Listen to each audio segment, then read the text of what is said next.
जय माताजी मित्रों, मारी चेनल ममतानी रसोई में तमारुं स्वागत है। आज आपणे बनावीशुं दूधीनी एकदम नवी रेसिपी। तो उनाळामां दूधी ए पेटने ठंडक आपवानुं काम करे छे। तो दूधीमांथी घणी बधी आपणे वेरायटीओ बनावता होईए छीए। तो आज आपणे एकदम नवो नास्तो बनावीशुं जे खावामां खूब ज टेस्टी छे अने 10 ज मिनिटमां बनीने तैयार थाय छे।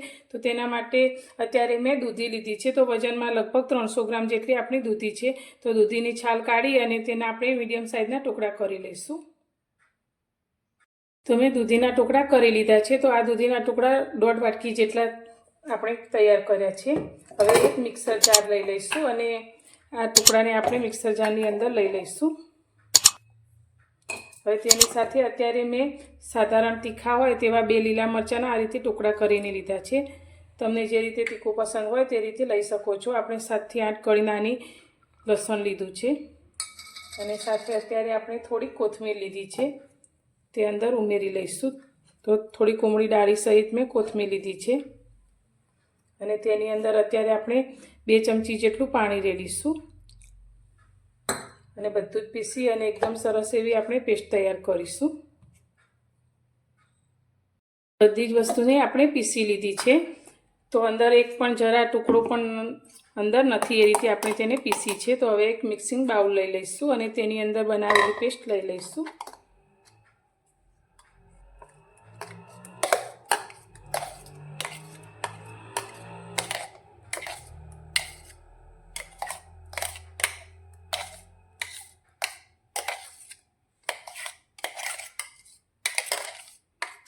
जारनी अंदर आपणे थोड़ुं पाणी उमेरी 3 થી 4 चमची जेटલું अने बधुं ज सारी रीते लई लईशुं।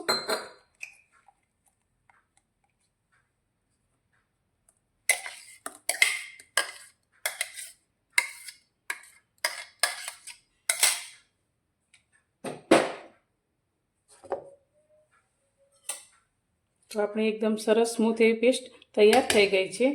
तो हवे आनी अंदर अत्यारे आपणे रवो उमेरीशुं। तो अत्यारे मैं 1 वाटकी जेटलो झीणो रवो लीधो छे। तमे सूजी पण लई शको छो।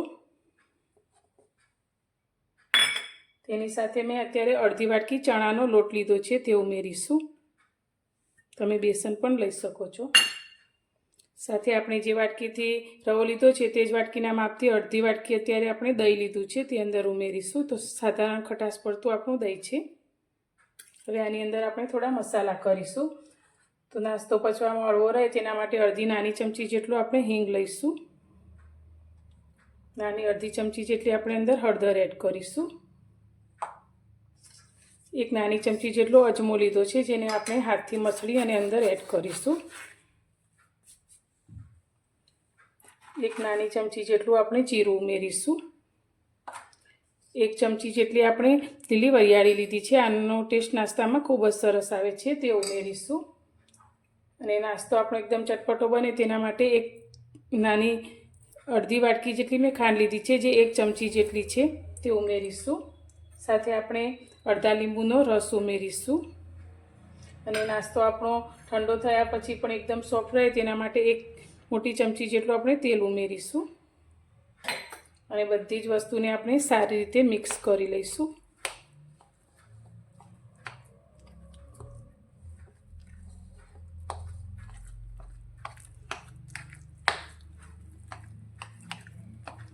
તો આપણે દૂધીને પીસતી વખતે અંદર પાણી એડ કરેલું છે એટલે અત્યારે બિલકુલ પાણીની આપણને જરૂર નહીં પડે અને બધું સારી રીતે મિક્સ થઈ જશે।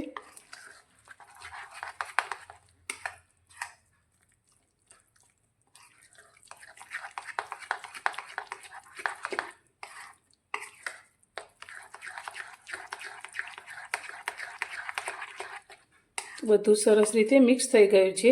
તો હવે બનાવેલા આ ખીરાને આપણે 15 થી 20 મિનિટ જેવો રેસ્ટ આપીશું જેથી આપણે જે રવો એડ કર્યો છે તે સારી રીતે ફૂલી જશે। તો અત્યારે આપણે મીઠું એડ નથી કર્યું તો 1 ચમચી જેટલું આપણે અંદર સ્વાદ પ્રમાણે મીઠું એડ કરી દઈશું અને ફરી એકવાર મિક્સ કરી લઈશું અને ઢાંકી અને 15 થી 20 મિનિટ માટે તેને રેસ્ટ આપીશું। लगभग 20 मिनिट જેટલો સમય થઈ ગયો છે। તો નાસ્તા માટેનું ખીરું આપણે જોઈ લઈશું। તો આ રીતે જોઈએ તો પહેલાં કરતાં થોડું ઠીક થયું છે। તો આપણે નાસ્તા માટે આ રીતનું જ બેટરની જરૂર છે। તો તમારું બેટર જો વધારે ઢીલું થઈ ગયું હોય તો તમે અંદર 1 થી 2 ચમચી રવો નાખી શકો છો, અથવા તો જો થોડું હાર્ડ થઈ ગયું હોય તો તેની અંદર તમે 2 ચમચી જેટલું પાણી પણ લઈ શકો છો. હવે નાસ્તો આપણો એકદમ સરસ ફૂલેલો બને તેના માટે અત્યારે મેં ખાવાનો સોડા લીધો છે, જે અડધી નાની ચમચી જેટલો લીધો છે તે અંદર એડ કરીશું અને ઉપર આપણે 1 ચમચી જેટલું પાણી રેડીશું અને અંદર સારી રીતે મિક્સ કરી લઈશું.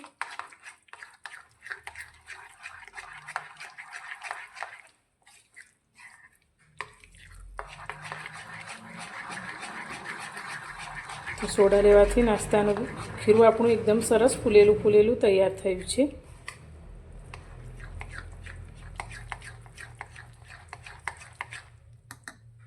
તો હવે નાસ્તાને બનાવવા માટે મેં અત્યારે આ રીતની નાની વાટકીઓ લીધી છે, એક સરખી બધી તમે જોઈ શકો છો. આ રીતે આપણી નાની વાટકીઓ લીધી છે. જો તમારી પાસે આ રીતે નાની વાટકી એક સરખી ના હોય તો તમે જે અપ્પે પેન આવે છે આ રીતે એ પેનનો ઉપયોગ કરીને પણ આ નાસ્તો બનાવી શકો છો. તો બધી જ વાટકીને આપણે તેલથી ગ્રીસ કરી લીધી છે. તો હવે બધાની અંદર આપણે આ રીતે ખીરું ઉમેરીશું 2 ચમચી જેટલું. તો આપણે વાટકી અડધી રહે તે રીતનું જ ખીરું ઉમેરીશું. નાસ્તો આપણો એકદમ સરસ ફૂલી જશે. તો આ રીતે બધી જ વાટકીમાં આપણે ભરી લઈશું.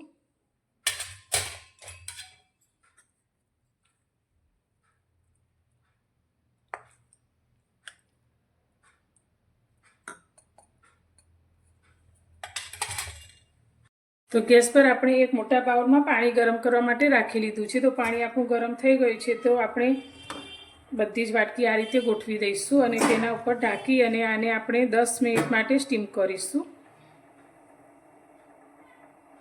નાસ્તાને સ્ટીમ થતાં 10 મિનિટ જેટલો સમય થઈ ગયો છે. તો અત્યારે આપણે ગેસની ફ્લેમ બંધ કરી દઈશું અને નાસ્તાને હવે જોઈ લઈશું.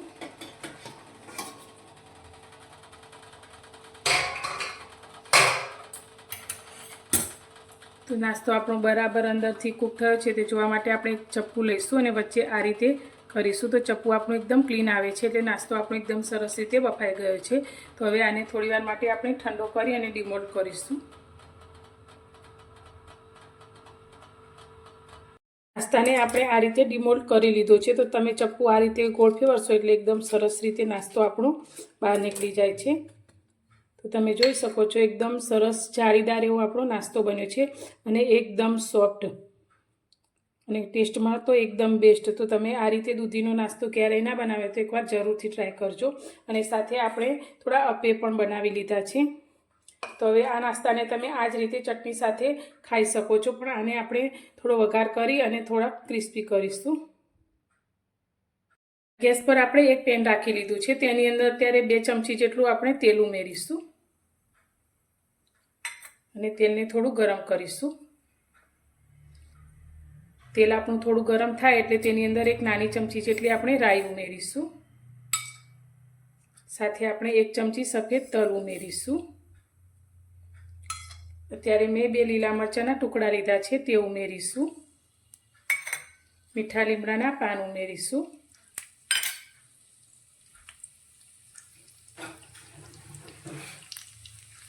અને વઘારને આપણે સારી રીતે સાંતળી લઈશું.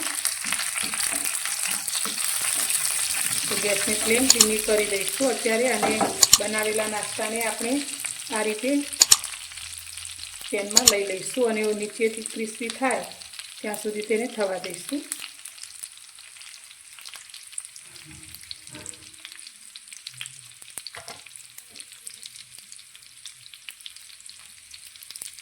નાસ્તો આપણો નીચેથી થોડો ક્રિસ્પી થઈ ગયો છે. તો હવે તેની બીજી સાઈડ આપણે આ રીતે ફેરવી લઈશું અને બંને સાઈડથી આપણે ક્રિસ્પી થાય તે રીતે તેને તૈયાર કરીશું.